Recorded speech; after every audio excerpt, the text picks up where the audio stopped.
Hello दोस्तों, कैसे हैं आप लोग। दोस्तों, आपको पता है महाभारत काल में एक योद्धा था जिसने महाभारत युद्ध में हिस्सा भी नहीं लिया। अगर वो हिस्सा लेता तो शायद ये युद्ध अनंत काल तक कभी भी ख़त्म नहीं होता, और अगर वो हिस्सा लेता तो शायद 7 सेकंड भी बहुत होते उसके लिए, अब वो युद्ध को समाप्त कर देता। जी हाँ दोस्तों, आप सही सुन रहे हैं। एक ऐसा ही महान योद्धा था, लेकिन उसने महाभारत काल में युद्ध नहीं लिया, क्योंकि श्री कृष्ण भगवान को डर था कि अगर ये योद्धा महाभारत काल में उसने ले लिया युद्ध में हिस्सा, तो ये युद्ध अनंत काल तक हिस्सा रहेगा और इस युद्ध का कभी भी अंत नहीं हो पाएगा। क्योंकि उसने अपनी माता को वचन दिया था कि जो हारेगा हम उसका साथ देंगे, हारे का सहारा। तो अब ऐसे में तो कभी पांडव हार रहे होते तो वो पांडवों की साइड से लड़ता, कभी कौरव हार रहे होते तो वो कौरव की साइड से लड़ता। फिर ऐसे में तो कभी इस युद्ध का कोई अंत हो ही नहीं पाता। इसीलिए भगवान श्री कृष्ण ने उन्हें इस युद्ध में हिस्सा नहीं लेने दिया।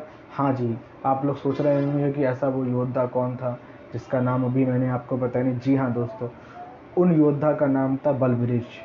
जी हाँ, उनको देवी माँ की तपस्या करके इतनी शक्तियाँ और इतने तंत्र मंत्र और इतनी बाढ़, ऐसे ऐसे बाढ़ प्राप्त हुए थे कि अगर वो एक बाढ़ से सबका विनाश कर सकते थे। सिर्फ एक बाढ़ से उन्हें 3 बाढ़ ऐसे प्राप्त हुए थे।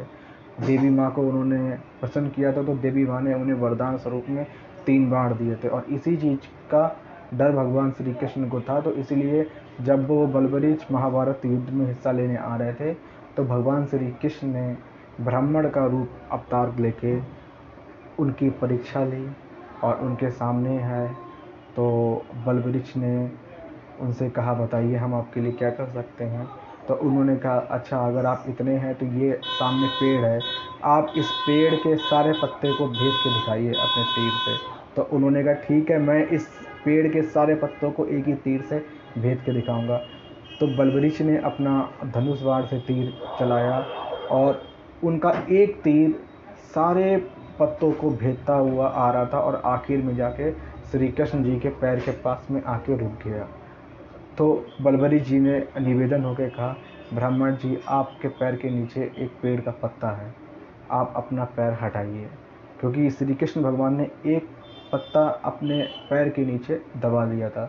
तो भगवान श्री कृष्ण उनकी ये कला देख के वो आश्चर्यचकित हो गए और वो काफ़ी प्रसन्न हुए। पर उनके मन में एक शंका भी आई कि अरे, अगर इसने महाभारत युद्ध में हिस्सा ले लिया तो फिर पांडवों की विजय नहीं हो पाएगी। तो उन्होंने बलबरीश से वरदान मांगा, क्योंकि श्री कृष्ण भगवान ब्राह्मण के रूप में थे।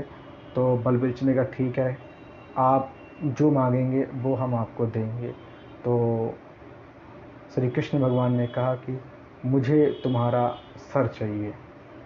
तो बलबरीश, क्योंकि पहले के ज़माने में ऐसा होता था कि अगर एक बार जो वचन दे दिया उसके आगे फिर सब कुछ है, तो उन्होंने अपना सर काट के श्री कृष्ण भगवान जी को दे दिया। श्री कृष्ण भगवान उनकी भक्ति से ऐसा इतने ज़्यादा प्रसन्न हुए कि उनको आशीर्वाद दिया, और महाभारत का युद्ध ख़त्म होने के बाद उनका धड़ फिर से जोड़ दिया।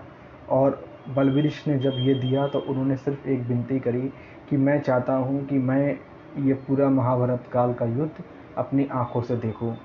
तो श्री कृष्ण भगवान ने कहा, ऐसा ही होगा। तो श्री कृष्ण भगवान ने उन्हें बहुत ऊंची पहाड़ की चोटी पे उनका धड़ सर रखा, और उस सर से उन्होंने नीचे पूरा महाभारत का युद्ध का पूरा सीन देखा। जब अर्जुन को अपने ऊपर घमंड हो गया था कि मेरे ही वजह से ये युद्ध जीता गया है, तो भगवान श्री कृष्ण बलवरीच के सर के पास उन्हें ले गए।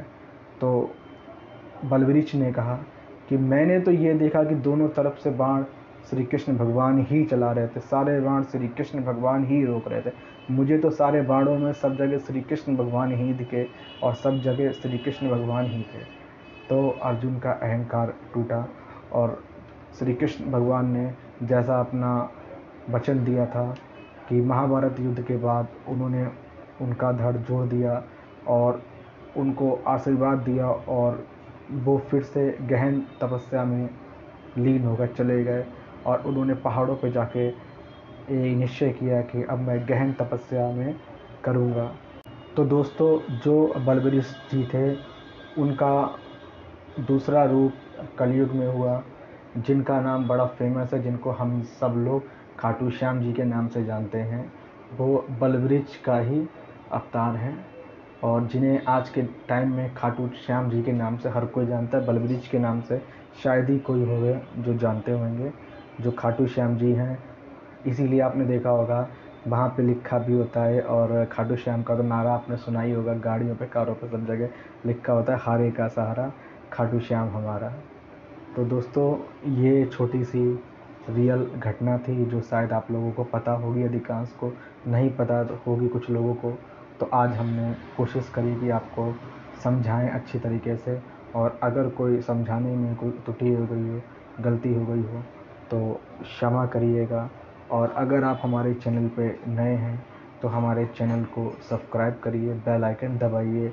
और अगर आप लोगों को ये वीडियो अच्छा लगा हो, अगर आप लोगों को अच्छा लगा हो, कोई ज़ोर ज़बरदस्ती नहीं है, तो हमारे इस वीडियो को अपनी माताएं बहनों को शेयर करिएगा, वीडियो को लाइक कीजिएगा, कमेंट बॉक्स में राधे कृष्ण ज़रूर लिखिएगा, राधे राधे।